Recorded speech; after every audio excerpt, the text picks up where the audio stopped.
তাসনিম তারার মনোনয়ন বাতিল হওয়ার বিষয়ে কি বলছেন একটু শুনেন। আমি ঢাকা নয়ে স্বতন্ত্র প্রার্থী হিসেবে মনোনয়নপত্র জমা দিয়েছিলাম।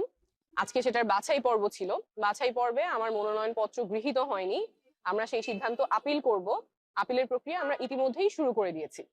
গ্রহণ না করার পেছনে নির্বাচন কমিশন যে কারণ দেখিয়েছে, আপনারা জানেন যে স্বতন্ত্র প্রার্থীর ক্ষেত্রে 1% ভোটারের স্বাক্ষর দিতে হয়। যা দরকার ছিল তার চেয়ে বেশি আমরা স্বাক্ষর জমা দিয়েছিলাম। সেখান থেকে তারা 10 জনের তথ্য ভেরিফাই করতে গিয়েছেন, 10 জনেরই সত্যতা তারা খুঁজে পেয়েছেন, কিন্তু এই 10 জনের মধ্যে 2 জনের ক্ষেত্রে তারা দেখেছেন তারা ঢাকা নয়ের ভোটার না, এবং এই 2 জনেরই জানার কোনো উপায় ছিল না তারা ঢাকা নয়ের ভোটার না। তারা জানতেন যে তারা ঢাকা নয়ের ভোটার। একজনের পকেটে যে এনআইডি কার্ড ছিল, সেই এনআইডি কার্ডের ঠিকানা অনুযায়ী উনি ঢাকা নয়ের ভোটার।